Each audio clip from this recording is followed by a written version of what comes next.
BNR gold and diamonds తరుగు తక్కువ బంగారం ఎక్కువ విజయవాడ బెంగళూరు మరియు వైజాగ్ బ్రాంచ్లలో. ప్రస్తుతం నాతో పాటు ఉన్నారు Omega founder and chairman surgical oncologist Mohan Vamsi garu. 33+ years ఈ ఫీల్డ్ లో ఎక్స్పీరియన్స్ మీకు యాజ్ ఎ సర్జికల్ ఆంకాలజిస్ట్ గా డెఫినెట్ గా ఉంటుంది. తెలియని స్ట్రెస్ ఉంటుంది, ప్రెషర్ ఉంటుంది. మొన్న ఒకటి జరిగింది, ఒక లేడీ 81 year old లేడీ చక్కగా సర్జరీ అయిపోయింది, 5 days అయిపోయింది, రూమ్ షిఫ్ట్ చేసాం, రేపు ఎల్లుండి డిశ్చార్జ్ చేద్దాం అనుకుంటున్నాం. సడన్లీ వారికి వచ్చింది. క్యాన్సర్ ఒకరి నుంచి ఇంకొకరికి సంక్రమించే అవకాశం ఉందా సార్? లేదండి, అంటువ్యాధి కాదు. అంటువ్యాధి కాదు, వంశపారంపర్యం కాదు. డై చేసే బార్బర్స్ ఉంటారు, రోజుకు ఒక 20 మందికి డై చేస్తున్నాడు అనుకోండి, అతనికి వచ్చే అవకాశాలు ఎక్కువ. కానీ మీలాంటి డాక్టర్స్ ఎంతమంది మొత్తుకొని చెప్పినా కానీ లైఫ్ స్టైల్ చేంజ్ అయితే అవ్వట్లేదు సార్. ఇవన్నీ క్యాన్సర్ ఇన్సిడెంట్స్ ర్యాపిడ్ గా పెరిగిపోతుంది. కారణం ఏంటి? ఇదిగో మీరు చూపించింది.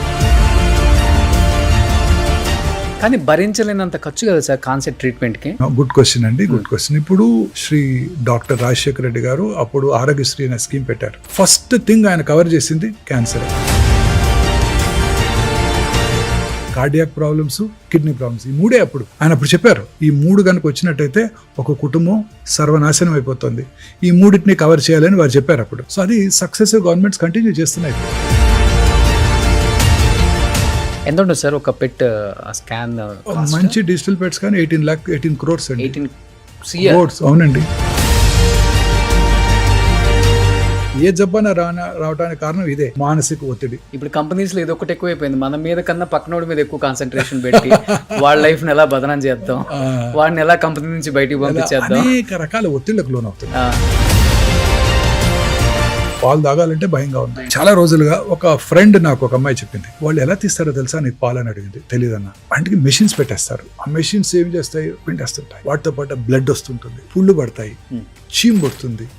పొద్దున్నే మళ్ళీ ఫిక్స్ చేస్తాడు, పిండేస్తాడు. సార్ మనం సూర్యాస్తమయం లోపల భోజనం చేసేసి చక్కగా 8-9 పడుకొని పొద్దున్నే కనుక 5-6 కనుక లేచినట్టయితే మీకు ఏ జబ్బు రాదండి. Plant based protein is the best protein. White maida, white sugar, white salt, white light అన్ని కూడా dangerous. Hi, hello, welcome to Suman TV. నేను మీ రోషన్. సో ప్రస్తుతం నాతో పాటు ఉన్నారు Omega founder and chairman surgical oncologist Mohan Vamsi garu. Mohan Vamsi గారు నమస్తే. నమస్కారం అండి. ఎన్ని ఇయర్స్ అయిపోయినా కానీ మీరు మాత్రం అలానే ఉంటారు సార్. చాలా యంగ్ కనిపిస్తారు. పేషెంట్స్ నాకు తెలిసినంత వరకు మీతో పాటు ఎక్కువ ఇయర్స్ ట్రావెల్ చేస్తూ ఉంటారు కదా. క్యాన్సర్ అంటే ఏదో ఒక 3 months, 4 months, 1 year ట్రీట్మెంట్ తీసుకుంటే ఒంట్లో నుంచి వెళ్ళిపోయేది కాదు. ఎన్నో ఇయర్స్ మీతో ట్రావెల్ చేసిన వాళ్ళు కూడా బయట కూడా డిస్కస్ చేస్తున్నారు, ఆయన ఏంటి అలానే ఉన్నారు, ఎవరండి అని అడుగుతుంటే అదేనండి మోహన్ వంశీ గారు అని. ఏంటి ఫస్ట్ సీక్రెట్ ఏంటి అసలుకి? I don't have any mental tensions. చాలా కంఫర్టబుల్గా పనిచేస్తుంటాను. Okay. I love what I do. Okay. మనకి బర్న్అవుట్ అవుతామన్న ఇది లేదు. I love what I do. Morning rounds చేయటం, ఓపీ చూడటం, I love that. Okay. I love operating. I love even no I operate 4 to 5 hours a day. But I love what I do అనే వాళ్ళు కూడా చాలా మంది ఉన్నారు, కానీ వాళ్ళు కొంచెం ప్రెజర్, స్ట్రెస్ ఇవన్నీ తీసుకుంటారు. వై? బికాస్ ఇప్పుడు మీరు దాదాపు 40,000 సర్జరీస్ చేశారు. 33+ years ఈ ఫీల్డ్లో ఎక్స్పీరియన్స్ మీకు యాజ్ ఎ సర్జికల్ ఆంకాలజిస్ట్గా డెఫినెట్గా ఉంటుంది. తెలియని స్ట్రెస్ ఉంటుంది, ప్రెజర్ ఉంటుంది, డిప్రెషన్ ఉంటుంది. సమ్ టైమ్స్ డిప్రెషన్ ఉంటుందండి. ఎంతో కష్టపడి ఆపరేట్ చేస్తాము, ఏదో కాంప్లికేషన్ వస్తుంది, హార్ట్ అటాక్ వస్తుంది. చాలా ఆబ్వియస్గా మనం ఒక 8 hours కష్టపడి ఆపరేట్ చేసినాక 5 days తర్వాత పేషెంట్ రికవర్ అయిపోతాడు అనుకున్న సందర్భంలో మొన్న ఒకటి జరిగింది, ఒక lady 81 year old lady. Okay. చక్కగా సర్జరీ అయిపోయింది, 5 days అయిపోయింది, రూమ్ షిఫ్ట్ చేసాం, రేపు ఎల్లుండి డిశ్చార్జ్ చేద్దాం అనుకుంటున్నాం. ఓకే. సడన్లీ వారికి హార్ట్ అటాక్ వచ్చింది. అయ్యో. సడన్గా she went into cardiac failure, resuscitate చేయాల్సి వచ్చింది. She survived. ఆ 3 రోజులు కొంచెం మాకు కూడా టెన్షన్గా ఉంటుంది. ఓకే. పేషెంట్స్ కూడా ఉంటుంది. వాళ్ళు ఆబ్వియస్లీ వాళ్ళు చాలా టెన్షన్ ఫీల్ అవుతుంటారు. ఎందుకు వచ్చింది డాక్టర్ గారు అంటారు. వాళ్ళకి అర్థం అవుతుంది, మనం we did our best. 8 years we did our best. Surgery చేయాలి, తప్పదు. సర్జరీ చేయకపోతే లైఫ్కే రిస్క్. వాళ్ళు అర్థం చేసుకుంటారు. ముందే చెప్తాం ఇవన్నీ. అయినప్పటికీ సో జనరల్గా ఇలాంటి కొంచెం మానసిక ఆందోళన కలిగించిన మిగతావేమీ నన్ను డిస్టర్బ్ చేయవు. ఓకే. మీరు చెప్పినట్టుగా ఒక డాక్టర్గా మీరు ఒక మాట అన్నారు, 81 year old ఉమెన్కి ఆపరేషన్ అయిపోయిన తర్వాత చిన్న కార్డియాక్ అటాక్, చిన్నది కాదు నిజంగా చనిపోయి ఉంటే చాలా కష్టం కష్టం అనిపించింది. అనిపిస్తుంది. 33 సంవత్సరాల ఎక్స్పీరియన్స్ ఉండి 40,000 సర్జరీలు చేసి ఎన్నో వేల పేషెంట్లు చూసి అంటే సక్సెస్ ట్రాక్ అనేది ఎంత బాగా డిస్కస్ చేసుకుంటారో ఇది కూడా ఎక్కువ మీకు వస్తుంది మైండ్లోకి, పేషెంట్స్కి రాదు, అవునండి. మాకు రాదు. కానీ చాలా భర్జన పడతాం కదా సార్ మైండ్లో ఒక పేషెంట్ ఖచ్చితంగా. ప్రాణం కోల్పోయినప్పుడు. డెఫినెట్గా అండి, క్యాన్సర్ పేషెంట్స్ డెఫినెట్గా. ఒక ఇంట్రెస్టింగ్ అండ్ ఇంపార్టెంట్ విషయం ఏంటంటే అండి, మామూలుగా క్యాన్సర్ పేషెంట్స్కి for unknown reasons Hmm. Heart attack వచ్చే అవకాశాలు, Okay. బ్రెయిన్ స్ట్రోక్ వచ్చే అవకాశాలు, Hmm. కాళ్లలో రక్తం గడ్డగట్టే అవకాశాలు, తద్వారా పల్మనరీ ఎంబాలిజం అంటారు, వెరీ ఫేటల్ కండిషన్, ఓకే, ఇవి వచ్చే అవకాశాలు చాలా ఎక్కువ. ఎందుకు సార్? అది క్యాన్సర్ అనేది ఒక చిన్న ఇది కాదండి. ఇప్పుడు చేతి వేలి యొక్క చివరన ఒక చిన్న క్యాన్సర్ వచ్చినా ఇట్ సెక్రెట్స్ సెవరల్ ఫ్యాక్టర్స్, అంటే చాలా రకరకాల సబ్స్టెన్సెస్ని ఉత్పత్తి చేస్తుంది అది క్యాన్సర్. Hmm. ఉత్పత్తి చేసి మన బ్రెయిన్లో ఉన్న హైపోథెలమస్ దగ్గర కూడా యాక్ట్ చేసి ఆకలిని తగ్గించేస్తాయి, Hmm. అనేక రకరకాల ప్రాబ్లమ్స్ కలగజేస్తాయి. ఓకే. క్యాన్సర్ అంటే ఒక చిన్న ట్యూమర్ కాదు, చిన్న ట్యూమర్ ఆ ఏళ్ళు కట్ చేస్తాం క్యూర్ అయిపోయిందని కాదు అది. Hmm. అది రకరకాల సబ్స్టెన్స్ని సెక్రెట్ చేస్తుంది, బాడీ అంతా ప్రవహిస్తుంది, ఆ క్యాన్సర్ కణాలు బాడీ అంతా వెళ్ళిపోతాయి, రక్తనాళాల ద్వారా లింఫ్ నాళాల ద్వారా పాకుతూనే ఉంటాయి. ఓకే. క్యాన్సర్ అంటేనే పాకే గుణం. ఓకే. క్యాన్సరు అప్రతిహితంగా పెరగటంతో పాటు పాకుతూ ఉంటుంది. క్యాన్సర్కి న్యూట్రిషన్ ఎక్కడి నుంచి వస్తుందో తెలుసా మీకు? Hmm. మన బాడీలోంచి తీసుకుంటుంది, పేషెంట్ యొక్క బాడీలోంచి న్యూట్రిషన్ తీసుకుంటుంది. ఓకే. పేషెంట్ బాడీలోని న్యూట్రిషన్ తనకి రావాలంటే ఏం కావాలి? రక్తనాళాలు కావాలి, రక్త ప్రసారం కావాలి. సో అదేం చేస్తుంది? రక్తనాళాలని ప్రొడ్యూస్ చేసే పదార్థాలని స్టిమ్యులేట్ చేస్తుంది. ఓకే. సో కొత్త రక్తనాళాలు ప్రారంభమవుతాయి క్యాన్సర్లో. Hmm. Hmm. తద్వారా ఎక్కువ రక్తము పేషెంట్లోంచి క్యాన్సర్కి వెళ్తుంది. ఓకే. తద్వారా అందులో ఉన్న న్యూట్రియంట్స్ అంతా క్యాన్సర్ సంగ్రహించేస్తుంది అనమాట, ఓకే. ఓకే. దానికి కావాల్సిన ఫుడ్. తను తీసేసుకుంటుంది. ఓకే. అదే రక్తనాళాల ద్వారా తిరిగి శరీరంలో ఇతర భాగాలకు పాకిపోతుంది. చూడండి. So that's very smart tumour. Cancer is much smarter than scientist. Okay. మనం ఎన్నో రకరకాల మెడిసిన్స్ కనుక్కుంటున్నాం, వాటిని ఎలా ఓవర్కమ్ చేయాలని ఆ క్యాన్సర్ కణాలు ఆలోచిస్తూ ఉంటాయి. అవును. They very smart. సో కానీ ఇప్పుడు సైన్స్ అంతా కూడా, రీసెర్చ్ అంతా కూడా దీని మీద జరుగుతుందండి. ఆ రక్తనాళాల ప్రొడక్షన్ని ఆపేస్తే వాస్కులర్ ఎండోథీలియల్ గ్రోత్ ఫ్యాక్టర్ అంటారు. అవును. ఆ వాస్కులర్ రక్తనాళాన్ని పెంచే పదార్థాన్ని, దాన్ని బ్లాక్ చేస్తే క్యాన్సర్కి రక్త ప్రసారం ఆగిపోతుంది, తద్వారా తనకి న్యూట్రిషన్ తగ్గిపోతుంది, పాకే గుణం తగ్గిపోతుంది. దీని మీద చాలా రీసెర్చ్ జరుగుతుంది. పాసిబుల్ అవుతుందా సార్? అవుతుంది. ఇప్పుడు Okay, ఆల్రెడీ వచ్చేసింది ఒక మెడిసిన్, ఎంతో అందుబాటులో ఉంది, చాలా కాలంగా అందుబాటులో ఉంది. ఓకే. అన్ని రకాల అడ్వాన్స్డ్ క్యాన్సర్లో ఇప్పుడు అది వాడటం జరుగుతుంది. ఇప్పుడు అది వచ్చేస్తే ప్రపంచం అంతా క్యాన్సర్ రావటమే మానేస్తుంది. అంటే ఇంకా చెప్పాను కదా, cancer is much smarter than scientist. అది ఇంకొంచెం ఎక్స్ట్రా డెవలప్ చేస్తూనే ఉంటుంది. ఓకే. సో అంటే రీసెర్చ్ ఈజ్ అండర్వే అండి. క్యాన్సర్ రకరకాలుగా క్యాన్సర్ని కంటైన్ చేయడానికి సైంటిస్టులు వర్క్ చేస్తున్నారు. ఓకే. ఒకటి, మన బాడీలో మనందరికీ తెలుసు అబౌట్ 22,000 ప్రోటాన్ కోడింగ్ జీన్స్ ఉంటాయని. మన జెనోమిక్ మ్యాపింగ్ జరిగిపోయింది. ఆ జెనోమిక్ మ్యాపింగ్లో అబౌట్ ఆ 22,000 ప్రోటాన్ కోడింగ్ జీన్స్లో సైంటిస్టులు ఒక 500 to 600 ఆంకోజీన్స్, అంటే క్యాన్సర్ కారక జన్యువులను ఐడెంటిఫై చేశారు. ఈ జన్యువుల్లో వచ్చే మ్యుటేషన్ వల్లనే ఈ క్యాన్సర్ ప్రతి వాళ్ళలో వస్తుంది అని కూడా ఖచ్చితంగా నమ్మకం ఏర్పడింది. ఓకే. సో ఆ జన్యువుని టార్గెట్ చేసే డ్రగ్ కనుక వస్తే ఆ క్యాన్సర్ని మనం క్యూర్ చేయగలుగుతాం. బట్ క్యాన్సర్ ఒకరి నుంచి ఇంకొకరికి సంక్రమించే అవకాశం ఉందా సార్? లేదండి, అంటువ్యాధి కాదు. అంటువ్యాధి కాదు. వంశపారంపర్యం కాదు. ఓకే. కొన్ని రకాల క్యాన్సర్స్ ఆ జన్యుపరమైన మ్యుటేషన్ ఆ ఫ్యామిలీలో కనుక రన్ అయితే కొన్ని తక్కువ రకాలు, ఉదాహరణకి బ్రెస్ట్ క్యాన్సరు, ఓవేరియన్ క్యాన్సరు, దానికి BRCA1 BRCA2 జీన్ అంటారు. అలాగే మెడులరీ కార్సినోమా థైరాయిడ్, రెడ్ జీను, కొన్ని రకాల కోలన్ క్యాన్సర్స్, ఇవి వంశపారంపర్యంగా రావచ్చు, చాలా తక్కువ.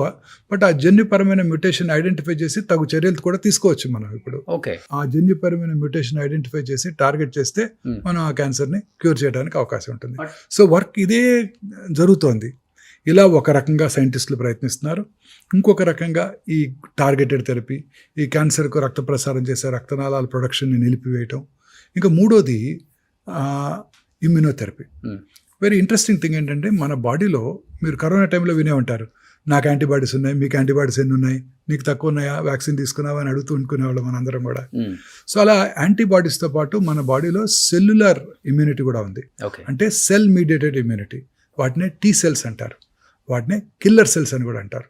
అవి ఏం చేస్తాయంటే మన బాడీలోకి వచ్చే బ్యాక్టీరియా, వైరస్, క్యాన్సర్ కణము, అన్నిటిని ట్రాన్స్ప్లాంటెడ్ ఆర్గన్. ఫర్ ఎగ్జాంపుల్ ఎవరైనా ట్రాన్స్ప్లాంట్ చేసుకున్నారు, కిడ్నీ ట్రాన్స్ప్లాంట్, ఆ సెల్యులర్ ఇమ్యూనిటీ, ఆ సెల్ మీడియేటెడ్ ఇమ్యూనిటీ ఏం చేస్తుంది, వెళ్ళి ఆ ట్రాన్స్ప్లాంట్ అయిన ఆర్గన్ని డిస్ట్రాయ్ చేసేస్తుంది.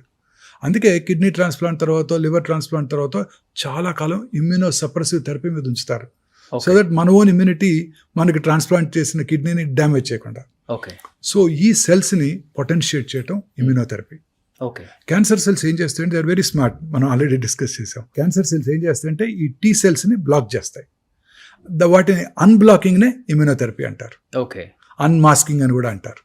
సో బ్లాక్ చేయకుండా చూసినట్టయితే ఈ టీ సెల్స్ వెళ్ళి క్యాన్సర్ని చంపేస్తాయి. అంటే మన ఓన్ ఇమ్యూనిటీని బూస్ట్ చేసి క్యాన్సర్ని చంపేస్తున్నాం అనమాట. ఇలా రకరకాలుగా క్యాన్సర్ని కంటైన్ చేయడానికి సైంటిస్టులు వర్క్ చేస్తున్నారు.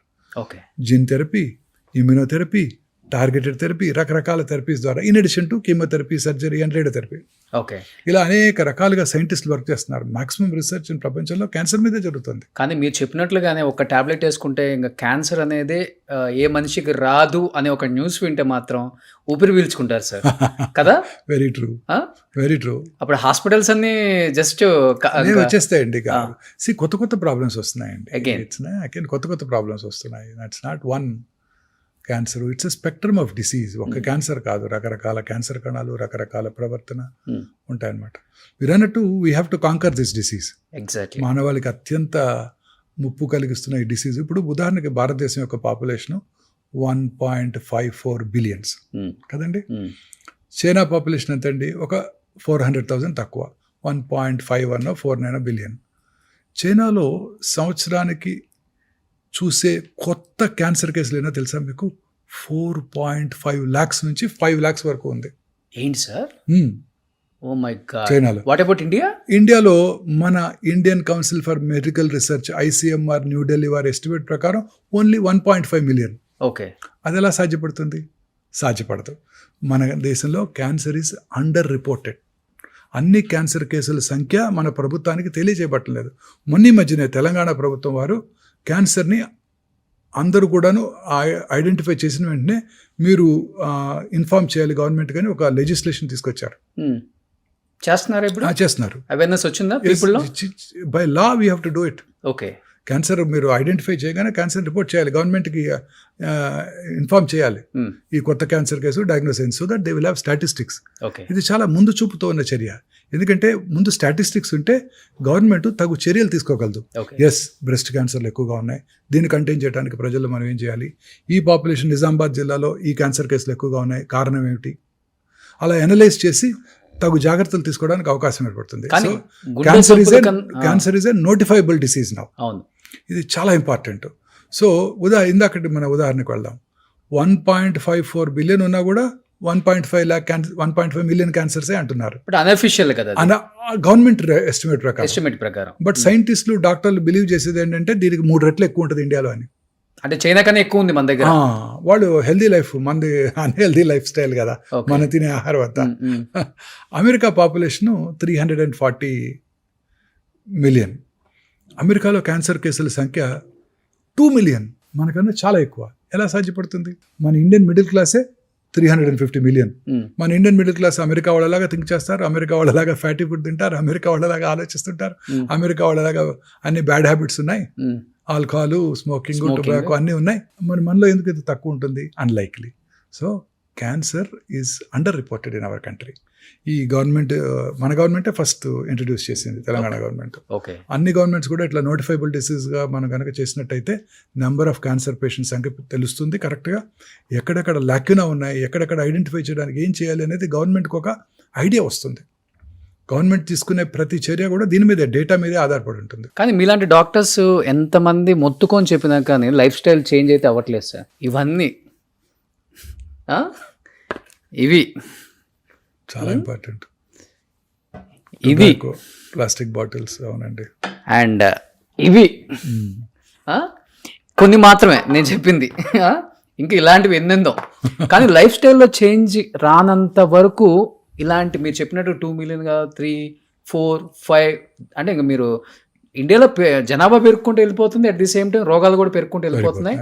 గుండె జబ్బుల కన్నా కూడా ఎక్కువగా వస్తున్న ఏదైనా రోగం ఉందంటే ఇప్పుడు క్యాన్సర్. అవునండి. Too much. గుండె జబ్బుల్ని మనం కాంకర్ చేసామండి. ఉమ్, స్టెంట్లు వేసేస్తున్నారు మన కార్డియాలజిస్టులు. ఎక్కువ బ్లాక్స్ ఉన్నట్టయితే మన కార్డియాక్ సర్జన్స్ చక్కగా కర్నరీ బైపాస్ చేసేస్తున్నారు, అందరూ అవును. సర్వైవ్ అయిపోతున్నారు. అవును అవును. ఇప్పుడు గుండె జబ్బు మీద ఎవరికి వరి లేదు, ఉమ్, గుండె జబ్బు మీద ఎవరికి ఒక వరి లేదు. క్యాన్సర్తోనే మెయిన్ వరి అండి. నిన్న ఒక పేషెంట్ నాకు బాగా దగ్గర బంధువు కూడా, ఓకే. వారి హస్బెండ్కి క్యాన్సర్ వచ్చింది, లంగ్ క్యాన్సరు.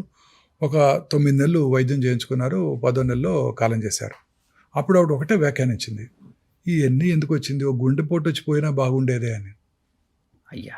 10 నెలలు కష్టపడ్డాము, 10 నెలలు హాస్పిటల్ చుట్టూ తిరిగాము, 10 నెలలు పొడిగించుకున్నామన్న ఆనందం కూడా లేదు. 10 నెలలు కూడా ఏదో ఒక థెరపీ ఇస్తున్నారు, ఆ థెరపీ వల్ల కాంప్లికేషన్స్. ఇది ఒక ఎంటైర్ ఫ్యామిలీకి ఒక మానసిక క్షోభ. ఉమ్, పనిచేసే వాళ్ళైతే వాళ్ళ ఉద్యోగం పోతుంది, వాళ్ళ వర్క్ ఉండదు. దాంతోపాటు ఫ్యామిలీ మెంబర్స్ అందరూ కూడా మిగతా వర్క్స్ అన్ని మానుకొని ఈ పేషెంట్కి అటెండ్ అవ్వాల్సి ఉంటుంది. కానీ క్యాన్సర్ అంటే మరణ శిక్షలా ఫీల్ అవటమేనా సార్? ఇంకేమన్నా బెటర్ ట్రీట్మెంట్స్ ఉన్నాయా? రకరకాల క్యాన్సర్స్కి ఇప్పుడు కొత్త చికిత్సా విధానాలు అందుబాటులోకి వచ్చాయండి. ఆ. ముఖ్యంగా అర్లీగా మనం క్యాన్సర్ని డయాగ్నోస్ చేసినట్టయితే ఖచ్చితంగా క్యూర్ చేయవచ్చు. మీరే చూశారు కదా, చాలామంది ప్రముఖులు అర్లీగా డయాగ్నోస్ చేసుకొని క్యూర్ అయ్యారు. కొంతమంది లేట్ స్టేజ్లో కనుక్కొని కూడా చాలామంది ఇంకా కూడా చక్కగా సర్వైవ్ అవుతున్నారు. అవును. సో కొంతమంది స్టార్లు కూడా ఈ మధ్య బయటకు వచ్చినప్పుడు వాళ్ళు ఓపెన్ అయ్యి చెప్తున్నారు, మేము కూడా స్క్రీనింగ్ అప్పుడు ఫస్ట్ స్టేజ్లో ఉన్నప్పుడు అని తెలుసుకుందాం, ట్రీట్మెంట్ తీసుకుందాము. చాలా వెరీ ఇంట్రెస్టింగ్ ఇదండి అది. చిన్న చిన్న పిల్లలు వాళ్ళంతా. అవును. ఎంత ఉంటుందండి వయసు అమ్మాయికి, సొనాలి బింద్రేకి? When she was diagnose hardly 35. చిన్న యంగ్ లేడీ, జస్ట్ అప్పుడే మ్యారేజ్ అయ్యి ఒక చైల్డ్ కలిగి, కానీ ఎంత ధైర్యంగా అమ్మాయి క్యాన్సర్ని ఫేస్ చేసిందండి. అవును. 2 చేతులు అయితే నమస్కారం పెట్టాలనిపిస్తుంది. మీరే సర్జరీ చేశారా సార్? లేదు. ఆమె ఇప్పటికీ కూడా క్యాన్సర్ని క్యూర్ అయ్యి చక్కగా టీవీ ముందు కూర్చొని మనందరినీ ఎంటర్టైన్ చేస్తున్నారు. ఎంత ధైర్యం ఉండాలండి. ఆమె కాదు, మనీషా కొయిరాలా, చాలామంది మన సామాన్య ప్రజల క్యాన్సర్ వచ్చింది, నాకు జుట్టు ఊడిపోద్దా, మా పక్కింటి వాళ్ళకి తెలుస్తుంది, మా ఎదురింటి వాళ్ళకి తెలుస్తుంది, మా అబ్బాయికి తెలుస్తుంది, మా అబ్బాయి అమెరికాలో ఉన్నాడు, వాడు బాధపడతాడు, ఇట్లా రకరకాలుగా ఫీల్ అవుతుంటారు. బట్ ఎంత పర్సెంటేజ్ ఆఫ్ రేషియో ఉంది సార్? అంటే మీరు అన్నారు కదా, ఒక సోనాలి బింద్రే గారిని, ఒక మనీషా కొయిరాలా గారిని ఎగ్జాంపుల్గా తీసుకున్నారు. డెఫినెట్గా అంటే వాళ్ళు ఎన్ని కోట్లైనా కానీ మేము భరిస్తాం, ప్రాబ్లం ఏం లేదు.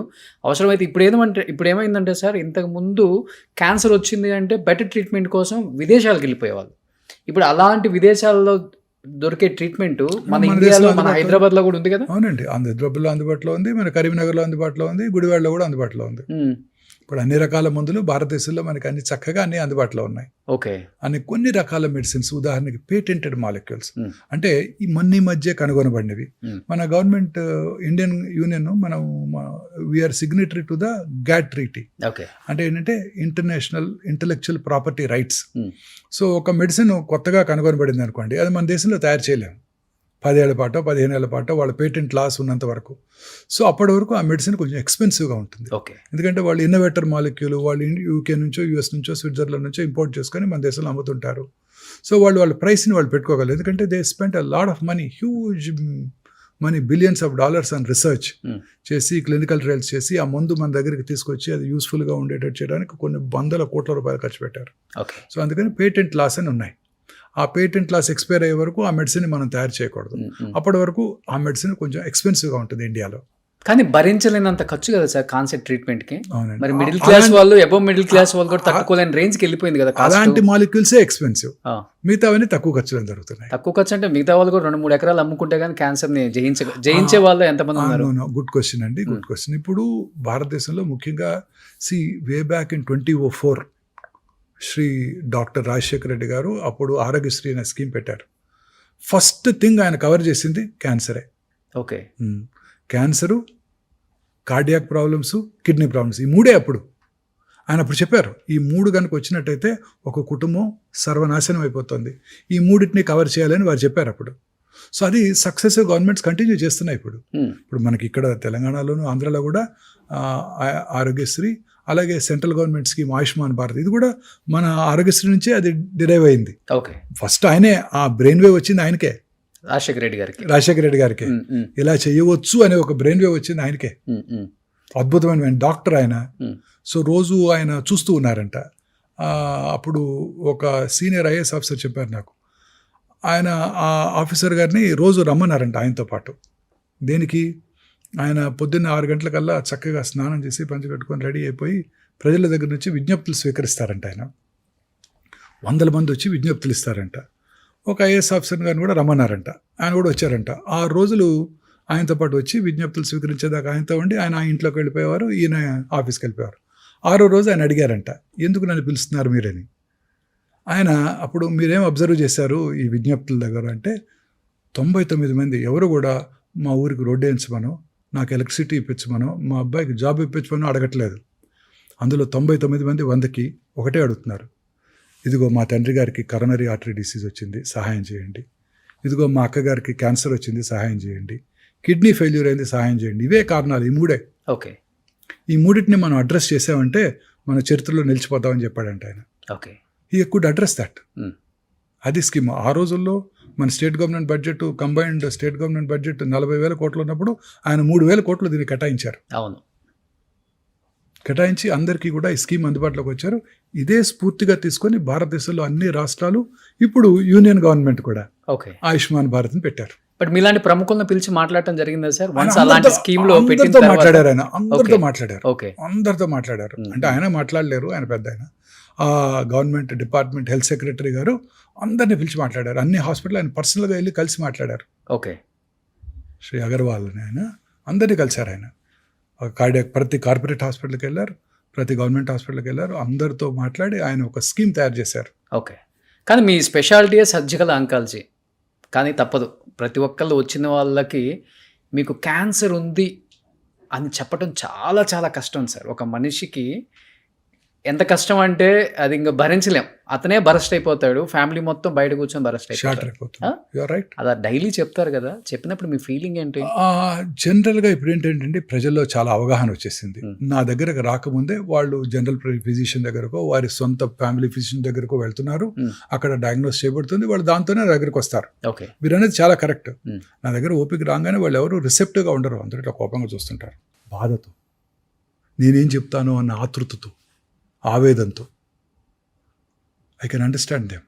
నా స్టాఫ్కి అంతా అదే చెప్తాను. మనం ట్రీట్ చేసే patients are separately entirely different group. Okay. ఒక అమ్మాయి డెలివరీకి వచ్చింది అనుకోండి, సెలబ్రేషన్ అది వాళ్ళకి. చక్కగా మాట్లాడుతుంటారు, స్టాఫ్తో స్వీట్స్ పంచిపెట్టుకుంటుంటారు. ఇది అలా కాదు. ప్రతి వాళ్ళు ఎంతో డిప్రెషన్తో లోనవుతుంటారు. 2 రకాలుగా. ఒకటి, ఫస్ట్ సొంత వాడిని కోల్పోతున్నారు, కోల్పోతామేమోనన్న భయం. రెండోది, ఆర్థికంగా మీరు అన్నట్టు డ్రైన్ అవుట్ అయిపోతారు పూర్తిగా. సో డ్రైన్ అవుట్ అవుతారు. Cancer treatment is prohibitively expensive. కారణం ఏంటండి? ఈ ఎక్విప్మెంట్ అంతా కూడా. ఇప్పుడు ఉదాహరణకి పెట్ సిటీ స్కాన్ మెషిన్ అన్నీ కూడా ఇంపోర్టెడే. ఇంపోర్ట్ చేసుకుని మనం కొన్నప్పుడు 27% కస్టమ్సే కట్టాలి. మొన్నటి వరకు 37%, ఈ మధ్య తగ్గించారు 1 year బ్యాక్. ఎంత ఉంటుంది సార్ ఒక పెట్ స్కాన్? మంచి డిజిటల్ పెట్స్ కానీ 18 crores అండి. 18 crores, అవునండి. పెట్ ఎంఆర్ఐ ఇంకో కొత్త పరికరం అందుబాటులోకి వచ్చింది. పెట్ ఎంఆర్ఐ విత్ పెట్ $5 million. అన్నిటికీ మళ్ళీ మన గవర్నమెంట్కి మనం కస్టమ్స్ కట్టాలి 27%. మొన్నటి వరకు 37%. ఇండియాలో తయారవుతున్నట్టయితే వాటిని కొనకుండా మీరు ఇంపోర్ట్ చేసుకుంటే కస్టమ్స్ కట్టమంటాం న్యాయం. ఇండియాలో తయారవ్వకపోయినా ఇంపోర్ట్ చేసుకుంటే వాటి కూడా కస్టమ్స్ కట్టమంటాం అంత న్యాయం కాదేమో. ఎందుకంటే లోపలికి వస్తుంటే సార్ ఒక జనరల్ హాస్పిటల్ ఉన్నట్టు ఉంది మీ హాస్పిటల్ కూడా. అన్ని హాస్పిటల్స్ అలానే ఉన్నాయి, ఎస్పెషల్లీ ఆంకాలజీ డిపార్ట్మెంట్. లేదండి, మాది కాదు. మీరు ఏ హాస్పిటల్ కానీ వెళ్ళండి, ఢిల్లీలో కానీ, బాంబేలో కానీ, హైదరాబాద్ కానీ అన్ని అలానే ఉన్నాయి. క్యాన్సర్ హాస్పిటల్స్ అన్ని అలానే ఉంటాయి, అన్ని అలానే ఉంటాయి. మీకు చిన్న ఇంట్రెస్టింగ్ థింగ్ చెప్తాను. నేను ఇండో అమెరికన్ క్యాన్సర్ హాస్పిటల్, ఇప్పుడు బసవతారక హాస్పిటల్, అప్పుడు నేను జాయిన్ అయిన రోజు అక్కడ జాయిన్ అయ్యాను 2002లో, అంటే కరెక్ట్గా 24 సంవత్సరాల క్రితం. అదొక్కటే ప్రైవేట్ క్యాన్సర్ హాస్పిటల్ ఆ రోజు. ఓకే, అంటే 2 decades బ్యాక్. 45 మందే పేషెంట్స్ రేడియోథెరపీ కౌచ్ మీద. హార్డ్లీ ఇన్ పేషెంట్స్ ఒక 12-13. అది ప్రైవేట్లో అదొక్కటే ప్రైవేట్లో కాదు, మొత్తం హైదరాబాద్ సిటీకి అదొక్కటే లైనర్ యాక్సిలరేటర్. ఓకే, అంటే అడ్వాన్స్డ్ రేడియేషన్ చికిత్సా పరికరం అదొక్కటే. ఇప్పుడు 45 ఉన్నాయి. ఏ మెషిన్ మీద ఖాళీ లేదు. 2 దశాబ్దాలలో నా కళ్ళ ముందు వచ్చిన మార్పు ఇది. క్యాన్సర్ ఇన్సిడెంట్స్ ర్యాపిడ్గా పెరిగిపోతుంది. కారణం ఏంటి? ఇదిగో మీరు చూపించినవే. లైఫ్ స్టైల్, తీసుకునే డయట్, లైఫ్ స్టైలు, మానసిక సంఘర్షణ, ఆందోళన, ప్రశాంతత లేకపోవటం. ఒకసారి క్లుప్తంగా చెప్పగలరా సార్? లైఫ్ స్టైల్ అన్నారు కాబట్టి డెఫినెట్గా ఈ పాడ్కాస్ట్ కొన్ని కోట్ల మంది చూస్తారు ఈరోజు. లైఫ్ స్టైల్ చేంజెస్ అంటే రూరల్ ఏరియాలో ఎస్పెషల్లీ వాళ్ళకి అర్థమయ్యే విధంగా, మెట్రోపాలిటన్ సిటీస్లో ఎట్లయినా తెలుగు అందరికి వచ్చు కాబట్టి, ఎలాంటి లైఫ్ స్టైల్ అంటే చెప్పి చెప్పి చెప్పి చెప్పి చెప్పి చెప్పి చెప్పి మీరు అన్నట్లుగా 45 మిషన్లలో ఒక్క మిషన్ కూడా ఖాళీ లేదు ఈరోజు. మార్నింగ్ స్టార్ట్ అయితే మిడ్ నైట్ వరకు, అసలు మిడ్ నైట్ కాదు, ఏ హాస్పిటల్లోనూ ఖాళీ లేదు. అట్లా అయిపోయింది. గవర్నమెంట్ హాస్పిటల్లో ఖాళీ లేదు, ప్రైవేట్ హాస్పిటల్లో ఖాళీ లేదు, ఎక్కడా లేదు, దేశంలో ఎక్కడా లేదు. How we will change our life style? In spite of 70% of Indian districts do not have cancer hospitals. ఒక సౌత్ ఇండియాలోనేనండి క్యాన్సర్ హాస్పిటల్స్ ఎక్కువగా ఉంది, అన్ని చోట్ల ఈవెన్గా ఉంది. మీరు నార్త్కి వెళ్తే ఒక్కటి కూడా లేదు. ఉదాహరణకి మధ్యప్రదేశ్లో మహాకౌశల్ ఏరియా నుండి 18 డిస్ట్రిక్ట్స్ ఒక్కటే క్యాన్సర్ హాస్పిటల్, జబల్పూర్లో. అవును, అన్ని చోట్ల అంతేనండి, చాలా తక్కువ నార్త్ ఇండియాలో. ఇప్పుడిప్పుడే కొత్త కొత్త క్యాన్సర్ హాస్పిటల్ అక్కడ కూడా గవర్నమెంట్ చూస్తుంది. నేను లాస్ట్ ఇయర్ యూనియన్ గవర్నమెంట్ కూడా మిసెస్ సీతారామన్ గారు వారి బడ్జెట్లో 300 అవుట్ పేషెంట్ క్యాన్సర్ చికిత్సా కేంద్రాలను ఏర్పాటు చేయాలని ప్రతిపాదించారు. ఓకే, స్టేట్ గవర్నమెంట్స్ అన్నీ కూడా మోటివేట్ చేయాలి ఈ క్యాన్సర్ చికిత్సా కేంద్రాలను ఏర్పాటు చేయడానికని. సో బేసిక్గా రెగ్యులర్ లైఫ్ స్టైల్లో ఎలాంటి చేంజెస్ ఉంటే దీన్ని అసలు మనం అరికట్టచ్చు సార్? సార్, నా ఉద్దేశంలో మోస్ట్ ఇంపార్టెంట్ మనం తీసుకునే ఆహారం, ఓకే, మనం ఎక్స్పోజ్ అయ్యే ఎన్విరాన్మెంట్. ఓకే, ఉదాహరణకు మీరు అన్నారే గ్రామీణ ప్రాంతాల్లో మన ప్రజలు ఎలాంటి లైఫ్ స్టైల్ ఉంచుకోవాలి, అర్బన్ ఏరియాలో ఎలా ఉండాలి అనేది. గ్రామీణ ప్రాంతాల్లో ఇప్పటికీ కూడా క్యాన్సర్ ఇన్సిడెన్స్ చాలా తక్కువగా ఉందండి. అర్బన్ ఏరియాస్తో పోల్చినట్టయితే మన భారతదేశంలోని గ్రామీణ ప్రాంతాల్లో కొత్త క్యాన్సర్ కేసుల సంఖ్య పెద్దగా పెరగలేదు. అర్బన్ ఏరియాస్లో మాత్రం ర్యాపిడ్గా పెరిగిపోయింది. అంటే ఈ అర్బనైజేషన్ అనేది ఒక ముఖ్యమైన లైఫ్ స్టైల్ చేంజ్. మనం తీసుకునే ఆహారం, processed foods, red meat, frozen meat. మీరు చూస్తున్నారు కదా రోజు FSSAI ఏదో అంటారు, వాళ్ళు సర్వే చేస్తే అన్ని చోట్ల కూడా కల్తీ కలిగినవే ఉంటున్నాయి. రకరకాల క్రిమిసంహారక మందులు వాడుతున్నారు, రకరకాల ఫెర్టిలైజర్స్ వాడుతున్నారు, రకరకాల కలర్స్ వాడుతున్నారు. మీరు ఇప్పుడు ఆ చికెన్ మంచూరియా అన్నింటినీ కర్ణాటకలో బ్యాన్ చేశారు. అవునండి, బ్యాన్ చేశారు. మనం వాడే ఆఖరికి మనం తినే పీచు మిఠాయికి వేసే రంగుతో సహా, చిన్నప్పుడు తిన్నారు కదా స్కూల్ దగ్గర పీచు మిఠాయి, ఆ పీచు మిఠాయికి వేసే రంగుతో సహా అనేక రకరకాల ఆహార పదార్థాలని మనం ఇప్పుడు ఉదాహరణకి మన మ్యాంగోస్ని ప్రపంచంలో ఎవరు తీసుకోవట్లా. మన మ్యాంగోసే 70% రకరకాల మ్యాంగో పేర్లున్నా మీరు ఒక్కటి తెలుసుకోవాల్సింది ఏంటంటే 70% ఆఫ్ ఎక్స్పోర్ట్ చేసే మ్యాంగోస్ ఓన్లీ ఆంధ్రప్రదేశ్ నుంచే జరుగుతుంది ఇప్పటికీ కూడా. మహారాష్ట్రలో అల్ఫోన్సా ఏవో పేర్లు ఉన్నాయి, ఉత్తరప్రదేశ్లో అవన్నీ తక్కువ, ప్రొడక్షన్ మనకే ఎక్కువ, తెలుగు రాష్ట్రాల్లోనే ఎక్కువ, అందులో ఆంధ్రప్రదేశ్లో ఎక్కువ. ఉలవపాడు మంచి ఫేమస్, అన్ని ఉలవపాడు, నూజివీడు అన్నీ ఫేమసే. బట్ ఈ సంవత్సరం జపాన్ తీసుకోలేదు, ఆఖరికి నేపాల్ కూడా మన మ్యాంగోస్ని ఇంపోర్ట్ చేసుకోవడానికి ఒప్పుకోలేదు. ఎందుకంటే మన దగ్గర క్యాన్సర్ ఎక్కువ, క్రిమిసంహారక మందులు, ఫెర్టిలైజర్స్ వాడుతున్నారు, రకరకాల పొల్యూషన్ ఫెర్టిలైజర్స్ అన్నీ వీటి వల్ల తీసుకోవట్లేదు. సో ఇలా అనేక రకాలు ఈ కలర్స్, మనం తీసుకునే ప్రాసెస్డ్ ఫుడ్, అలాగే మనం వాడే automobile pollution, environmental pollution, factories, urban ఏరియాస్లో ఉండే ప్రతి కెమికల్ ఇండస్ట్రీ, ఆఖరికి any for that matter colours, అంటే ఇప్పుడు రంగులు అమ్ముతుంటారు కదా, వాళ్ళు కూడా లూజ్గా అమ్మినట్టయితే వాళ్ళకి వచ్చే అవకాశాలు ఎక్కువ. ఓకే, డై చేసే బార్బర్స్ ఉంటారు, రోజుకు ఒక 20 మందికి డై చేస్తున్నాడు అనుకోండి, అతనికి వచ్చే అవకాశాలు ఎక్కువ. డై వేయించుకునేవాడి కన్నా వేసేవాడికే ఎక్కువ, ఎందుకంటే ఎక్కువ మందికి వేస్తాడు కదా. మీరు డై ఎప్పుడు వేసుకుంటారు? నెలకోసారి వేసుకుంటారు, ఆయన రోజు 20 మందికి వేస్తుంటాడు కదా, పాపం వాళ్ళకి వచ్చే అవకాశాలు ఎక్కువ. ఓకే, అలా ఇండస్ట్రియల్ పొల్యూషను, మనం వాడే oils, repeated use of oils. మా హాస్పిటల్ ముందే మిర్చి బజ్జీ బండి ఉంటుంది, పొద్దున ఆయిల్ పోస్తాడు, అదే ఆయిల్లో ఫ్రై చేస్తుంటాడు రిపీటెడ్గా, మిగిలిపోయిన ఆయిల్ మళ్ళీ రేపొద్దున క్యాన్సర్ హాస్పిటల్ ముందు. ఓకే, ఎంతో ఆనందంగా మనం తింటుంటాం చోలే భటూరాలు, బజ్జీలు, ఇవన్నీ రిపీటెడ్ ఆయిల్స్, ఇవన్నీ కూడా చాలా ప్రమాదకరం అండి. వన్స్ ఇన్ 2 months 3 months అలా ఓకేనా సార్? లేకపోతే రెగ్యులర్గా తినే వాళ్ళకి ఎక్కువ ఇలాంటి అది కూడా ఇంట్లో వేసుకొని తినడం బెటర్. ఓకే, ఇవన్నీ కూడా ప్రమాదకరమేనండి. ఓకే, అనేక రకాలుగా మనం ప్రమాదాలు గురవుతున్నాం. మీరు అన్నట్టు water bottle, plastics, micro plastics, లేని పదార్థమే లేదు, ఆ లిడ్లోంచి వెళ్ళిపోతుంటాయి. అన్ని రకాలుగాను మనం ఈ క్యాన్సర్ కారక పదార్థాలు, కార్సినోజన్స్కి ఎక్స్పోజ్ అవుతున్నాం అర్బన్ ఏరియాస్లో. దానికి తోడు ఈ మానసిక ఆందోళన, దానివల్ల కూడా క్యాన్సర్ 100%. నేను నమ్మేది అదే ముఖ్యమైన కారణం ఏంటో చూసిన పేషెంట్స్ ఉన్నారా? డెఫినెట్ గా ఎక్కువ హై సొసైటీ వాళ్ళు కూడా వస్తారు. నేను చాలా క్లియర్ గా ఒక చిన్న ఎక్స్ప్లెనేషన్ చెప్తాను వినండి. మన బాడీలో ఇందాక అనుకున్నాం మనం T సెల్స్ ఉంటాయి, అవును, కిల్లర్ సెల్స్. అవి మన బాడీలోకి వచ్చే ప్రతి ఫారిన్ బాడీని డిస్ట్రాయ్ చేసేస్తాయి. ఓకే అది క్యాన్సర్ కానివ్వండి, వైరస్ కానివ్వండి, బ్యాక్టీరియా కానివ్వండి, ఏదైనా కానివ్వండి. ఓకే ఆ టీ-సెల్ ఇమ్యూనిటీ మన దీని మీద మానసిక ఆందోళన మీద ఆధారపడి ఉంటుంది.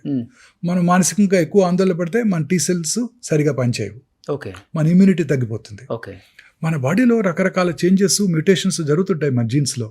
కానీ మన ఓన్ ఇమ్యూనిటీ ఆ జెనెటిక్ మ్యూటేషన్స్ని ప్రాబబ్లీ బ్లాక్ చేసేస్తుంది. ఓకే తద్వారా మనకి ఇల్నెస్, జబ్బులు రాకుండా కాపాడుతుంది. ఓకే అది క్యాన్సర్ కానివ్వండి, స్ట్రోక్ కానివ్వండి, కర్నరీ ఆర్టరీ డిసీజ్ కానివ్వండి.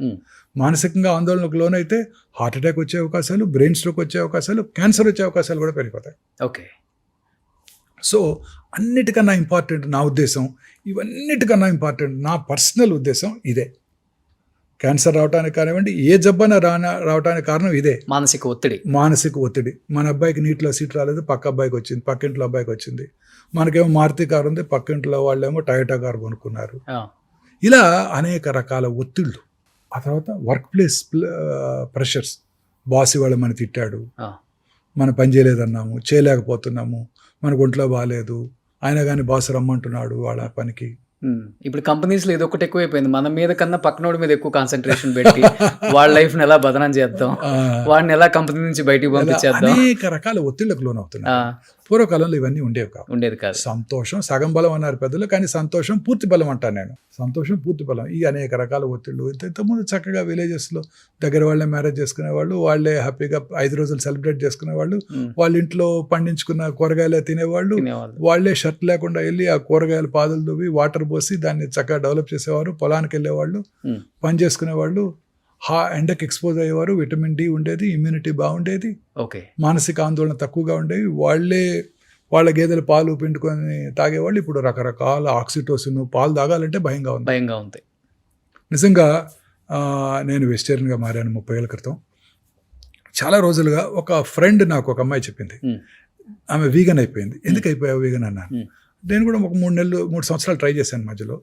వీగన్ ఎందుకంటే వాళ్ళు ఎలా తీస్తారో తెలుసా నీకు పాలు అని అడిగింది. తెలియదన్నా. వాటికి మెషిన్స్ పెట్టేస్తారు. అవును, బఫెలో మిల్క్ కౌస్కి. ఆ మెషిన్స్ ఏం చేస్తాయి, పిండేస్తుంటాయి. వాటితో పాటు బ్లడ్ వస్తుంటుంది, బ్లడ్ వస్తుంది, పుళ్ళు పడతాయి, చీమ్ పడుతుంది. వాడు పొద్దున్నే మళ్ళీ ఫిక్స్ చేస్తాడు, పిండేస్తాడు. అవన్నీ నీ పాల్లోకి వస్తున్నాయి, నీకు తాగుబుద్ది అవుతా అని అడుగుతుంది అమ్మాయి. అబ్బా, అది తిన్నప్పుడు నాకు పెరుగు తింటుంటే ఒక స్పూన్ తినంగానే భయంగా ఉంది, బాధగా ఉంది. 3-4 రోజులుగా అసలు తినలేకపోతున్నాను పర్సనల్గా. ఇప్పుడు చాలా మంది న్యాచురల్ మిల్క్ అని చెప్పే వాళ్ళందరూ ప్యాకెట్స్ మానేస్తారు. ఇంకా ప్యాకెట్స్ న్యాచురల్ మిల్క్ అయినా మిషన్ అవును 200% మీరు చెప్పింది కదా. అది ఇంజూర్ చేస్తుంది కదా. అవును, బ్లడ్ కారుతుంది కదా, పుండు పడుతుంది కదా, వాడికి తెలియదు కదా యాంటీబయాటిక్ రాసుకోవాలని అక్కడ. అవును, ఆ బాధ అంతా మనకే వస్తుంది కదా. ఎంత పాస్చరైజ్ చేసినా అసలు ఎంత మరగబెట్టినా కానీ అది ఉంటుందా సార్? ఉన్నా లేకపోయినా మనసులో ఆ థాట్ నాకు తినబుద్ది కావట్లా. మీరు మానేసారు కంప్లీట్గా పాలు? 4 రోజుల నుంచి అసలు పూర్తిగా తినలేకపోతున్నాను. ఓ స్పూన్ తినగానే మనసులో అది గుర్తుకొస్తుంది ఈ అమ్మాయి చెప్పిన దగ్గర నుంచి. మీకు ఫామ్ హౌస్ లేదా? లేదు. 2 గేదెలు పెట్టుకున్నా సరిపోద్దేమో నిజమే. సో ఇలా రకరకాలుగా మనం ఈ కంటామినెంట్స్కి ఎక్స్పోజ్ అవుతున్నాం. సో మానసిక ఆందోళన ఇవన్నీ కూడా క్యాన్సర్ అవడానికి దోహదం చేస్తున్నాయి. ఇప్పుడు ఇది తర్వాత ఈ రాత్రి పూట ఒత్తిడి, లేట్గా ఇంటికి రావటం, 10ంటికి రావటం, మళ్ళీ ఆన్ టాప్ ఆఫ్ ఇట్ 2 గంటలు టీవీ చూడటం. ఆ తర్వాత లేకపోతే మనం ఉంది కదా మన దెయ్యం మొబైల్స్, దాన్ని చూస్తూ పడుకోవటం, ఆ బ్లూ స్క్రీన్.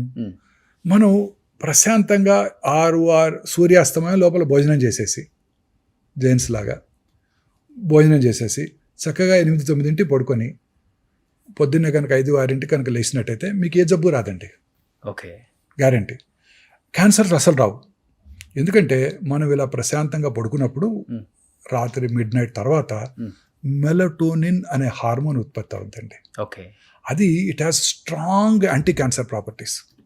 ఏ టైం నుంచి ఏ టైం వరకు ఉంటుంది సార్? Midnight 12 to 1:30. ఓకే, మీరు రోజు 11 పడుకుంటే రాదు, మళ్ళీ మీకు 9 పడుకోవాలి. 9 పడుకొని 10 లేవండి, చక్కగా మెలటోనిన్ హార్మోన్ ఉత్పత్తి అవుతుంది. మీకు రకరకాల క్యాన్సర్స్ వచ్చే అవకాశాలు చక్కగా తగ్గిపోతాయి. ఇదే అసలు కారణం. ఇప్పుడు చూడండి, రాత్రిపూట ఇలా నేను బంజారాహిల్స్ నుంచి గచ్చిబౌలి వస్తుంటే పొద్దున్న ఎర్లీ మార్నింగ్ వచ్చేస్తాను. నేను ట్రాఫిక్ తక్కువ ఉండదు, 5:30కి వస్తాను. అన్నీ వెల్ లిట్ టవర్స్, 30 అంతస్తులు 50 అంతస్తులు అన్ని చోట్ల అంతా లిట్ టవర్స్ అందరు పనిచేస్తుంటారు పాపం. Night duties. అంతా వాళ్ళ అమెరికన్ టైంకి పనిచేయాలి కదా మరి వాళ్ళు. ఇక్కడ వాళ్ళకి డే ఇక్కడ నైట్ కదా. కాల్ సెంటర్స్ అంటారు, బీపీ ఆఫీస్ అంటారు, రకరకాల ఆఫీసెస్ ఉన్నాయి కదా, జీసీసీస్ అంటారు, నైట్ పని చేస్తున్నారు. వీళ్ళందరికీ హార్మోనే ఉత్పత్తి అవుతాం. కానీ మీరు చెప్పారు ఒక మాట, 30 years బ్యాక్ నాన్ వెజ్ వదిలేసాను అని. అవునండి, వదిలేసాను. ఏదైనా బలమైన రీజన్ ఉందా? బికాస్ ఆఫ్ రెడ్ మీట్ తిన్నా ఇవన్నీ? లేదండి, that was not a regular reason. I gave up 32 years ఇప్పటికి. 32 years నాన్ వెజ్ కానీ ఎగ్ కూడా తినండి. I'm very happy. Plant based protein is the best protein. Animal protein కన్నా plant based proteins are the best proteins.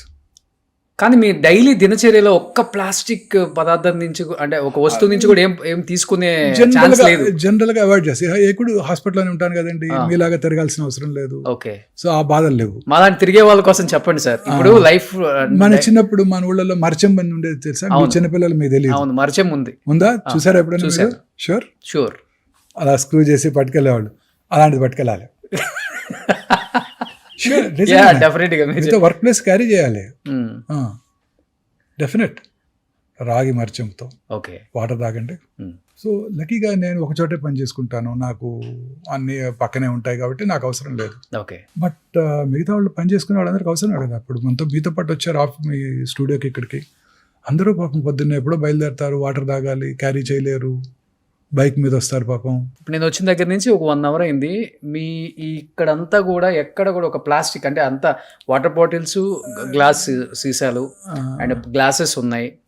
Black coffee ఇచ్చారు, అది కూడా ఏదో some different type of. True. ఇప్పుడు హాస్పిటల్ క్యాంటీన్లో అంటే మనం మేనేజ్ చేయట్లేదు, ఎవరో చేస్తున్నారు. బట్ ఇప్పుడే కొన్ని ఇవాళే అనుకున్నాం, చాలా బాగున్నాయి.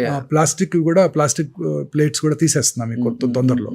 కాస్ట్ పెరిగిపోతుంది, బట్ తప్పట్లేదు. కానీ మీరు ఫస్ట్ ఒకటి చెప్పారు సార్, డెఫినెట్గా లైఫ్ స్టైల్ అనేది చేంజ్ చేసుకోవాలి regarding the food style. But మీరు చెప్పినట్లుగానే ఇప్పుడున్న మీరు లైఫ్ స్టైల్ అంటే ఈ హైటెక్ సిటీ గచ్చిబౌలిలో ఉన్న కంపెనీస్ పిల్లలు టైంకి ఫుడ్ తినకపోతే గ్యాస్ట్రిక్ ఇష్యూస్ వస్తాయి, ఏదో ఉంటుంది కదా. బట్ డెఫినెట్గా తినాలి ఏదో ఒకటి. బట్ వాడే కంటైనర్స్ ఉంటాయి కదా, అవి నిజంగా అన్ని చోట్ల కూడా ప్లాస్టిక్ యూజ్ చేస్తారు. మా అబ్బాయి రోజు తెప్పిస్తాడు స్విగ్గీ నుంచి, జొమాటో నుంచి. మీ అబ్బాయి? అన్నీ ఉంటాయి, బ్లాక్ ప్లాస్టిక్ ఉంటాయి. వాళ్ళు వినరు కదా అన్నమాట. దానివల్ల ఎంత పర్సెంటేజ్ ఉంటుంది? డెఫినెట్ గా హాట్ ఫుడ్ అంతా దాంట్లో పెట్టినప్పుడు దాన్నే మైక్రోవేవ్ లో పెట్టి వేడి చేస్తుంటారు. మీకు 10 నిమిషాల్లో సర్వ్ చేయాలి, 10 నిమిషాల్లో తెచ్చివ్వాలి, 8 నిమిషాల్లో వచ్చేయాలి. కాకపోతే మళ్ళీ మీరు ఫైన్ వేస్తారు వాళ్ళకి. అవన్నీ కార్సినోజెన్సే. మీరు తినే పిజ్జాలు, బర్గర్స్, సమోసాలు అన్ని కార్సినోజెన్సే. మీరు తినే ఆయిల్, ఆ మైదా, చాలాసార్లు చెప్పాను మీకు ఇంతకుముందు 2-3 ఏళ్ళు అని చెప్పి. White maida, refined flour, white sugar, white salt, white light, అన్నీ కూడా డేంజరస్ ఏనండి. వైట్ లైట్ కూడా, వైట్ రైస్, అన్నీ డేంజరస్ ఏనండి. ఈ ముఖ్యంగా ప్రతి స్వీట్, మన సౌత్ ఇండియన్ స్వీట్ కానివ్వండి, నార్త్ ఇండియన్ స్వీట్ కానివ్వండి, చాలా తక్కువ 1-2 రకాలు తప్ప అన్ని మైదాతోనే చేస్తారు. ప్రతి పేస్ట్రీ మైదాతోనే చేస్తారు. ప్రతి బేకరీ ఐటమ్ మైదాతో చేస్తారు. ఆ బిస్కెట్స్ అండి, మీరు తినే కరాచీ బిస్కెట్స్ కానివ్వండి, చాలా హై హీట్లో దాన్ని వేడి చేసి ప్యూర్ షుగర్ మనకు వచ్చేస్తుంది. అవి డేంజరస్. ప్యూర్ రోగం మన ఒంట్లో పంపించేస్తున్నారు కార్సినోజన్స్ అన్నిటిని. కానీ ఇప్పుడు వాటర్ విలేజెస్ లో ఇవన్నీ లేవు లక్కీగా. అవును, ఈ పేస్ట్రీలు, పిజ్జాలు, బర్గర్లు ఇవన్నీ లేవు, అదృష్టవంతులు. సో ఇప్పుడు వాటర్ బాటిల్స్ కార్లో పెడతాం కదా సార్, కారు ఒక 1 hour బయట ఎండకుంటుంది, మనం లోపలికి వచ్చి షూట్ చేస్తున్నాం అంటే లేకపోతే ఆఫీస్కి వెళ్ళి వస్తున్నాం. ఆ 1 hour లో ఆ వాటర్ అనేది కొంచెం ఆ బాటిల్లో వేడి ఉండొచ్చు, వేడి ఉంటుంది. నానో పార్టికల్స్ వాటర్ లోకి వస్తాయి, వాటర్ చక్కగా మనం ఇంజెస్ట్ చేస్తున్నాం. 2 things అండి, మనం జీవితాంతం మీరు 2 words వినబోతున్నారండి. ఇంకా మీరు చాలా హెల్త్ టాక్స్ చేస్తుంటారు, 100 మంది డాక్టర్తో మీరు ఇంటర్వ్యూలు చేస్తుంటారు, మీకు ఎక్స్పీరియన్స్ ఉంది. ప్రతి డాక్టర్ ఇక మీ ఫ్యూచర్లో 2 words వాడబోతారండి. ఒకటి ఇన్ఫ్లమేషన్, దానికి తెలుగు వర్డ్ కరెక్ట్గా లేదు, దానికి తెలుగే మనమే చేసి వాపు అంటున్నాం, కానీ దానికి తెలుగు వర్డ్ కరెక్ట్గా లేదు. రెండోది గట్ మైక్రోబియం, అంటే మన పేగుల్లో ఉండే బ్యాక్టీరియా. మన పేగుల్లో ఉండే బ్యాక్టీరియా కనుక సక్రమంగా ఉన్నట్టయితే మనకి అన్ని రకాల జబ్బులు వచ్చే అవకాశాలు తగ్గిపోతాయి. బ్రెయిన్ స్ట్రోక్ రాదు, కర్నరీ ఆర్టరీ డిసీజ్ రాదు, ఆర్థరైటిస్ రాదు, రొమటాయిడ్ ప్రాబ్లమ్స్ రావు, క్యాన్సర్ కూడా రాదు. అంతటికి ఇదే కారణం, మన తినేదే కారణం. రోజు ఇప్పుడు చాలా మంది ఎంఫసైజ్ చేస్తున్నారు ఫెర్మెంటెడ్ ఫుడ్స్. మన పాతకాలంలో మన పెద్దలంతా ఏం తినేవారు? Fermented foods. సమ్మర్ వచ్చిందంటే మా చిన్నప్పుడు మా అమ్మగారు కూడా రాత్రిపూట అన్నం తోడేసి పాలలో పొద్దున్నే ఉల్లిపాయ పెట్టి తినమనేవారు బ్రేక్ఫాస్ట్. నేను హైదరాబాద్ వచ్చిన కొత్తలో ఎర్లీ మార్నింగ్ సర్జరీలు చేసేవాడిని. పొద్దున్న 5 గంటలకు ఏదో ఒక నర్సింగ్ హోమ్కి వెళ్ళి సర్జరీ చేసేవాడిని. రాత్రిపూట అన్నం తోడేసుకొని పొద్దున్నే దాన్ని క్యారీ చేసుకుని వెళ్ళిపోయేవాడిని. సర్జరీ అయ్యాక 7:30, 8ంటికి సర్జరీ అయ్యాక తినేసేసి 8ంటికి మన వర్క్ ప్లేస్కి వెళ్ళిపోయేవాళ్ళం. మళ్ళీ వెనక్కి రాలేం కదా ఇంటికి. హైదరాబాద్ ఎక్కడ రాగలం? సో మోహన్ వంశీ గారు మీరు చక్కగా సద్దన్నం అదే రాత్రి అన్నం తోడేసి పెట్టేది ఆవిడ. చక్కగా పాలేసి తోడేస్తే పొద్దున్నే పెరుగు అయిపోయేది. ఒక స్పూను కొంచెం లెమన్ పిక్లు వేసుకొని తినేవాళ్ళం. తమిళనాడులో ఇది వెరీ ఫేమస్, తైరు సాదం అంటాం. అక్కడ పెరిగా నేను 15 ఏళ్ళు. మీరు ఒకటి చెప్పారు, ఫస్ట్ లైఫ్ స్టైల్లో చేంజెస్, ఇంకొకటి ఫుడ్ డెఫినెట్ గా ప్లాస్టిక్ లో ఆపలేము. Gut microwave. రెండో వర్డ్ ఇన్ఫ్లమేషన్. ఇది రకరకాల ఇన్ఫ్లమేటరీ సబ్స్టెన్సెస్ చాలా. ఇప్పుడు మీరు నాకు గుర్తుంది, నా చిన్నప్పుడు నేను కూడా రిఫైన్డ్ ఆయిల్ తీసుకుంటే అందులో ఫ్యాట్ తక్కువ ఉంటుంది, ఆ రిఫైన్డ్ ఆయిల్ వాడితే మనం హెల్తీగా ఉంటాం, మన హార్ట్ బాగుంటుందని అనేక రకాల అడ్వర్టైజ్మెంట్స్ మన చిన్నప్పటి నుంచి చూస్తాం. మీ చిన్నప్పుడు కూడా చూసారు ఇవన్నీ టీవీలో రోజు.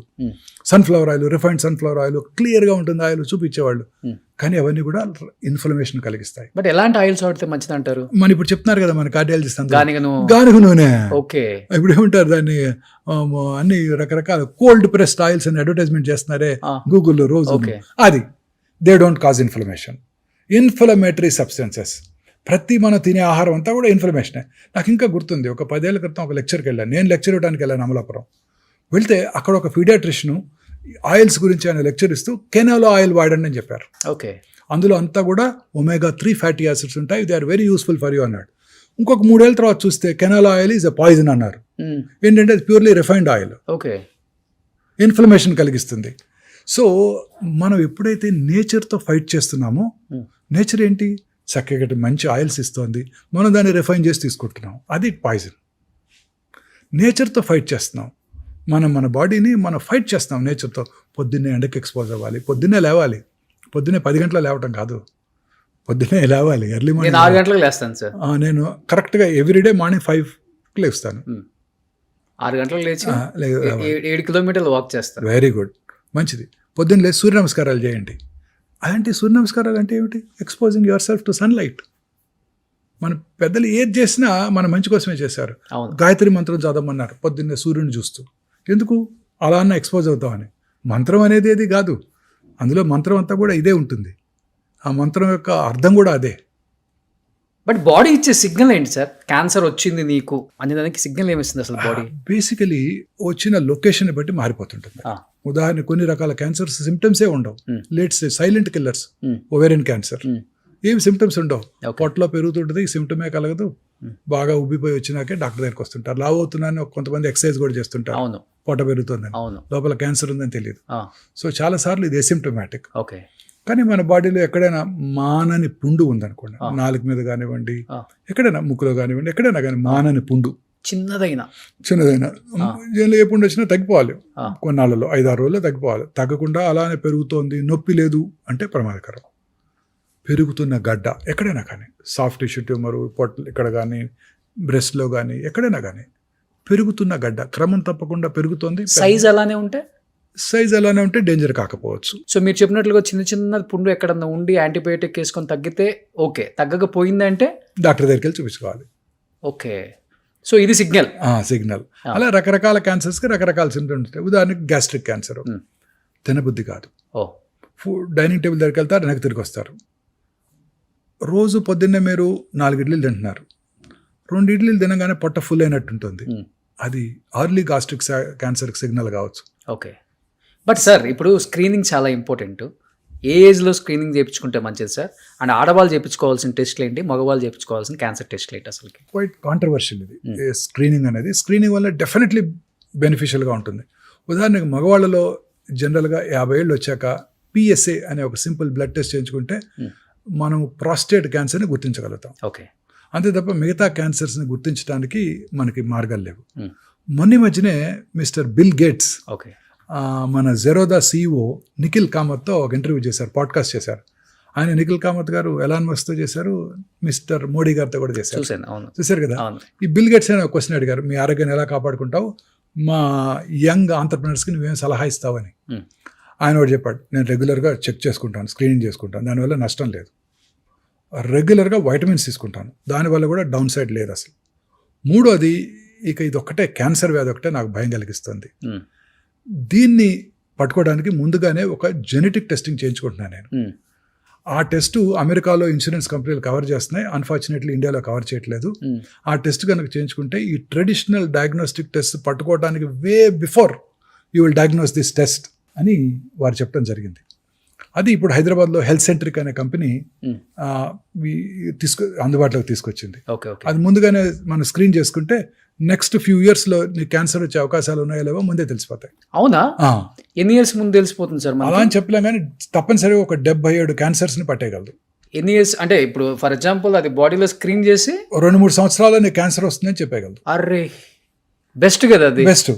అప్పుడు మనం ఏం చేస్తాము, ఇవాళే ఒక జెంటిల్మెన్ చూశాను, ఆ, ఆ టెస్ట్ చేయించుకుని నా దగ్గరికి వచ్చాడు. ఆ. ఎక్కడ అమెరికాలో చేయించుకున్నారా? ఇక్కడే చేయించుకున్నాను. మన దగ్గర ఉంది. మన దగ్గర ఓకే. ఎంత ఉంటుంది cost? Around it cost about 80 to 1,80,000 దాకా ఉంది. ఓకే. ఆయనకి కోలన్ క్యాన్సర్ వచ్చే అవకాశం ఉందని రాసిచ్చారు. ఉమ్, సో అప్పుడు ఏం చెప్పాము మనకి, రెగ్యులర్గా చిన్న simple test, stool occult blood testing. Okay. 3 నెలలకు ఒకసారి బ్లడ్ టెస్ట్ స్టూల్ టెస్ట్ చేద్దాం. ఆ, తర్వాత ఒక మార్కర్ ఒకటి ఉంది, రఫ్ అంటే అందరికీ పెరగదు, సిఈ అనే ఒక మార్కరు. ఉమ్, ఉమ్, ఉమ్, ఇంకా మూడోది, చాలా రకాల కోలన్ క్యాన్సర్స్ ఉమ్, ఆస్ప్రిన్ వాడే వాళ్ళలో తక్కువ ఉంటుంది. ఉమ్, ఉమ్, ఉమ్. ఈకోస్ప్రిన్ అనే డ్రగ్ వాడతారు, వినారా? అవును సార్. Blood thinner. అవును సార్. నేను వాడతాను. ఆ, మా ఫాదర్కి వెరీ ఎర్లీ ఏజ్లో హార్ట్ అటాక్ వచ్చింది, అందుకని నా ఫిజిషియన్ నాకు 30 ఏళ్ల క్రితం అది వాడుకోమని చెప్పాడు. సో ఒక 75 mg వేసేసుకుంటారు రెగ్యులర్గా ఉమ్, రెగ్యులర్ వేసుకుంటారు. ఉమ్. సో ఆ ఆస్ప్రిన్ వాడే వాళ్ళలో కోలన్ క్యాన్సర్ వచ్చే అవకాశాలు తక్కువగా ఉంటాయి. ఓకే. సో అది వాడమని చెప్పాను ఆయనకి. ఉమ్, తర్వాత రెగ్యులర్గా ఈ యానిమల్ బేస్డ్ ప్రోటీన్స్, ఫ్యాట్ ఆపేసేయండి పూర్తిగా, నాన్ వెజిటేరియన్ మానేయండి, ప్లాంట్ బేస్డ్ ప్రోటీన్కి మారిపోండి, Hmm. ఫైబర్ ఎక్కువగా తీసుకోండి, Hmm. మీ యొక్క మల విసర్జన అలవాట్లు ఏమైనా మార్పులు ఉంటే నా దగ్గరికి రండి Hmm. అని అన్ని రకాలుగా గైడెన్స్ ఇచ్చి పంపాను ఇవాళ మార్నింగే. ఓకే. 2 సంవత్సరాల తర్వాత మళ్ళీ పరీక్ష చేసుకోవాలి మేబీ. రెగ్యులర్గా చేసుకుంటే క్యాన్సర్ రావడానికి ముందుగా పట్టుకోవచ్చు, ముందుగా పట్టుకుంటే కోలన్ క్యాన్సర్ క్యూర్ అయిపోతుంది. But first stage second stage అయితే సేఫ్ అనా సార్? 100% సేఫ్. 100% సేఫ్. అంటే ఎన్ని ఇయర్స్ ఉంటుంది వాళ్ళకి? అంటే కోలన్ క్యాన్సర్ లో రకరకాలు ఉంటాయి. నార్మల్ లైఫ్ గడిపేస్తారు, regular life. Okay. Regular life గడిపేస్తారు. 3 ఏళ్ళకి ఒకసారి కొలనోస్కోపీ చేద్దామని చెప్పాను. ఒకవేళ ఫీకల్ అక్కల్ బ్లడ్ టెస్ట్ అంటే ఫీకల్ మ్యాటర్లో ఏదైనా బ్లడ్ కనుక కనిపించినట్టయితే ముందుగానే చేస్తాం కొలనోస్కోపీ. ఓకే. అలా రకరకాలుగా మనం టెస్టులు చేసుకోవచ్చు. 4th స్టేజ్కి వచ్చి మళ్ళీ ఇప్పుడు regular as usual life style lead చేస్తున్న వాళ్ళు మీ పేషెంట్స్ ఎవరైనా ఉన్నారా? కొన్ని రకాల 4th స్టేజ్ క్యాన్సర్స్ క్యూర్ అయిపోతాయండి. ఆ. ఉదాహరణకు మీరు విన్న famous person Lance Armstrong, cyclist. అవును sir. Testicular cancer with brain mets. Brain met. అవును. ఇప్పటికీ బ్రతికే ఉన్నారు. Hmm. వరల్డ్ సైక్లింగ్ ఛాంపియన్షిప్ 6 సంవత్సరాలు గెలిచాడు ఆయన. అవును. సో రకరకాల క్యాన్సర్స్ కొన్ని లేట్ స్టేజ్లో కూడా బతికేస్తారు, Hmm. కొన్ని రకాల క్యాన్సర్స్ ఎర్లీ స్టేజ్లో కూడా కష్టంగా ఉంటాయి. ఓకే. సో ఇప్పుడు బట్ చాలా రకాల క్యాన్సర్స్ కూడా 4th స్టేజ్లో కూడా ఈ టార్గెటెడ్ థెరపీస్, ఇమ్యూనోథెరపీస్తో చాలా కాలం బతికేస్తున్నారు. ఓకే. కాకపోతే ఇందాక మనం డిస్కస్ చేసినట్టు they are prohibitively expensive. Targeted therapy కూడా చాలా పెద్ద ప్రాసెస్ చెప్పాలంటే, అందరికి అర్థమయ్యేటట్టు మనం నెక్స్ట్ ఎపిసోడ్లో కూడా మాట్లాడదాం sir.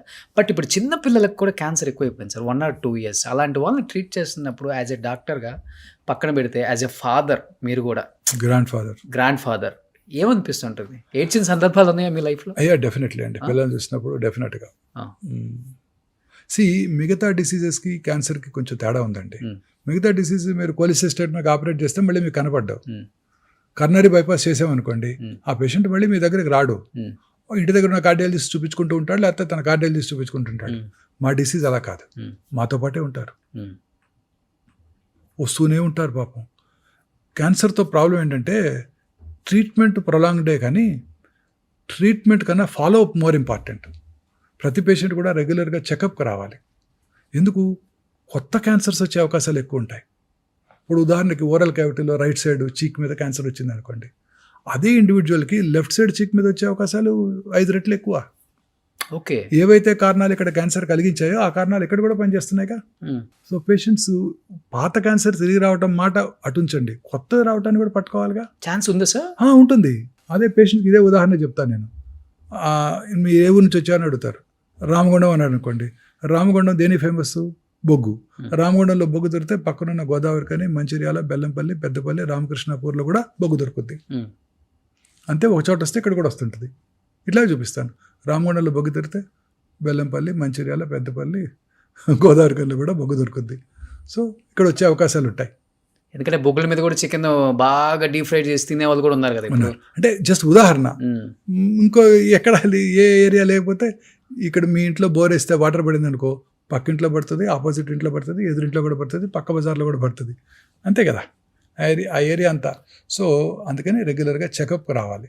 So follow up is very important. అందువల్ల మాకు బాగా దగ్గర అవుతారు మా పేషెంట్స్. అవును, ప్రతి పేషెంట్ నాకు గుర్తుంటారు, వాళ్ళ పిల్లలు కూడా గుర్తుంటారు. అన్ని రకాల హాస్పిటల్స్ అన్నీ గుర్తుపెట్టుకో తెలియదు కానీ ఒమేగా హాస్పిటల్ని గుర్తుపెట్టుకుంటారు, ఒమేగా మోహన్ వంశీ గారిని కూడా గుర్తుపెట్టుకుంటారు. ఎస్పెషల్లీ ఆంకాలజీ క్యాన్సర్ అంటేనే గుర్తొచ్చే పేరు హైదరాబాద్లో, తెలంగాణ, ఆంధ్రప్రదేశ్లో మోహన్ వంశీ గారు. థ్యాంక్స్ అండి. ఎందుకంటే అంత దగ్గరే పేషెంట్స్ మీకు. అంటే మాకు ఏదైనా వస్తే ఆయన దగ్గరికి వెళ్ళిపోతే మాకు క్యూర్ అవుతుంది, ఇంకా కొన్ని సంవత్సరాలు సర్వైవల్ అవ్వచ్చు, హోప్ ఉంది మా బతుకు మీద, డబ్బులు పోయినా పర్వాలేదు, ఆయన అయితే బెస్ట్ అని first choice, second choice, third choice, ఇన్ని ఒపీనియన్స్ ఉండవు, ఒకటే ఒపీనియన్ మోహన్ వంశీ గారు. థ్యాంక్స్. గ్రేట్ కదా అది. ఎంతమందికి వస్తుంది? కొన్ని కోట్లలో ఒకరికి మీకు వచ్చింది. బట్ ఎన్నో ప్రాణాలు నిలబెట్టారు, ఎంతోమందిని తెలియక స్టేజ్ దాటిపోయి మీ చేతుల్లో చనిపోయిన పేషెంట్స్ కూడా ఎంతోమంది ఉంటారు.